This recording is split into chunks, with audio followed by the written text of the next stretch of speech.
Sueca ha finalitzat la temporada de caça 2021-2022. Quin balanç se pot fer d'aquesta temporada? Ha afectat el coronavirus a l'organització? Per a contestar a totes aquestes preguntes tenim amb nosaltres a José Luis Rivera, president de la Junta de Tirades i regidor d'Agricultura a Sia Sueca. Què tal? Molt bon dia. Molt bon dia. Molt bon dia.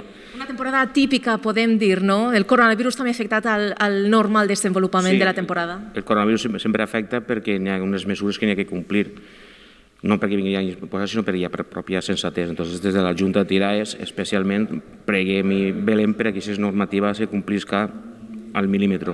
Estem parlant de salut i antes que aficions està la salut. Tinc que agrair que sí que s'han complit les mesures, no he tingut ninguna incidència, molt content. I ho entenien també, no? Diguem, els caçadors. Sí, els caçadors ho entenen. L'any passat ja demostraren sobradament que estaven d'acord en les mesures, les compliren, i enguany quasi sense recordar ho han complit ells mateixos. Sí que és cert que ho han recordat, sí que és cert que han recomanat, sí que és cert que han vigilat, sí que és cert que han controlat la Junta de Tirades a través dels seus serveis, i no han detectat ninguna anomalia, la qual és sempre d'agrair. I tant. Alguna mesura especial que s'hagi adaptat per a aquesta temporada? No, perquè les mesures que teníem eren molt més laxes que l'any passat. L'any passat sí que tingueren que adaptar, tingueren que fer un permís especial perquè la gent poguera traslladar-se o que es traslladava a un lloc de treball simplement circular, no era passar per ahir. Enguany això no fa falta, no n'hi ha toque de queda, la gent ho ha agraït, ha complit la normativa, no feia falta res perquè a més s'ha fet una circular dient quina és la normativa en cada moment. També és cert que hi ha hagut una novetat, que era a través d'un grup d'una xarxa social, els rematants de puesto anaven informant-nos cada setmana quina era la normativa o què és el que anava a fer-se o quina modificació n'hi havia. Donaven tots l'ok, tots enterats i tots a complir. En quant a caça, quin és el balanç que podem fer? Satisfets? En quant a caça, satisfets?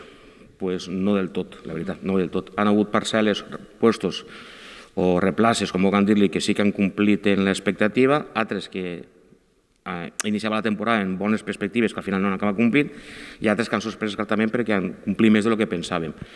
Estem parlant d'un espai creat artificialment per els caçadors i per a la caça, i doncs això no és una matemàtica exacta. Per exemple, jo soc caçador, si fos una cosa exacta no caçaria, té que tindre aquest punt d'incertidumbre, no? A voltes no complim les expectatives, però el bonic de la cacera és això, el no ser una ciència exacta. Satisfet en quant a l'organització, el comportament, com he dit, i els resultats han deixat un poc de desitjar en alguns puestos. Aquestes eren les paraules de José Luis Rivera, regidor d'Agricultura a l'Ajuntament de Sueca. Ens ha fet balanç d'aquesta temporada de caça 2021-2022.